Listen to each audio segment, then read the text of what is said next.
The CarbFix Project is an innovation in carbon capture and storage currently being put to the test in Iceland by a partnership of scientific institutions and power company Reykjavik Energy, trapping emissions from its Helishady power plant deep underground.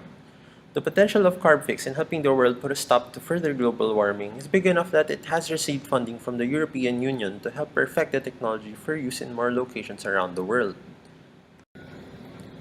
What exactly is carbon capture and storage, or CCS? Simply put, CCS takes carbon dioxide from the atmosphere and traps it underground in rock formations.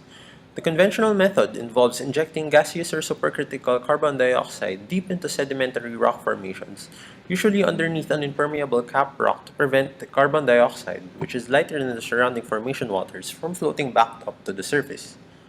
Once trapped underneath the cap rock, the carbon dioxide becomes dissolved in the groundwater or mineralizes into the rock in the form of carbonates, further preventing its leakage back to the atmosphere.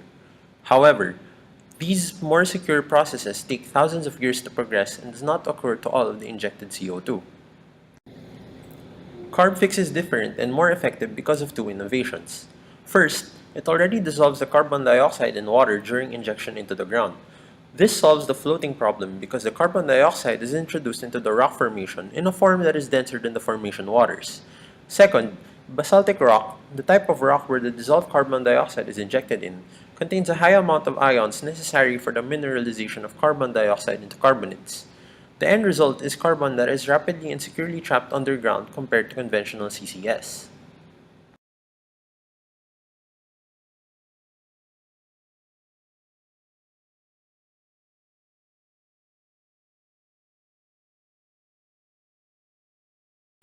These charts show proof of how carbon dioxide was trapped in the CarbFix pilot injection site.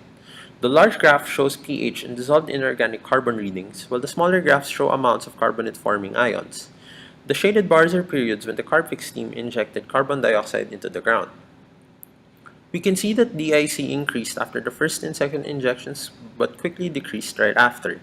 The amount of carbonate-forming ions also increased after injections and just as similarly decreased right after. pH meanwhile decreased after injections but increased almost to pre-injection amounts after a year. Together, these all indicate successful trapping of carbon dioxide in the basaltic rock. After injection, the acidic carbonated water dissolved the ions in the rock formation, leading to the formation of carbonates as the dissolved carbon dioxide interacted with the ions. The biggest challenge to CarbFix being viable to more emission sources is the fact that carbon dioxide is not readily soluble in water, necessitating 27 to 33 tons of water to dissolve 1 ton of carbon dioxide.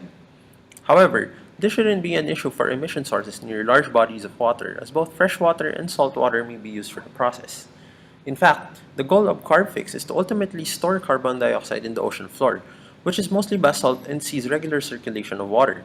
With oceans covering such a large part of our planet, with CarbFix, we have near unlimited storage for all our CO2 emissions.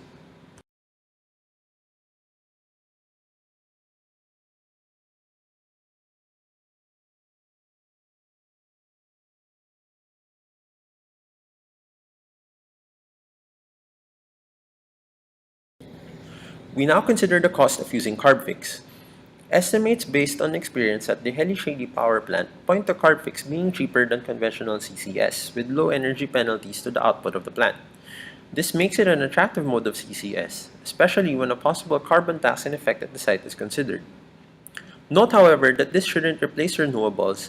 Rather, it would better serve as part of fossil fuel burning plants that complement renewables during periods of high demand.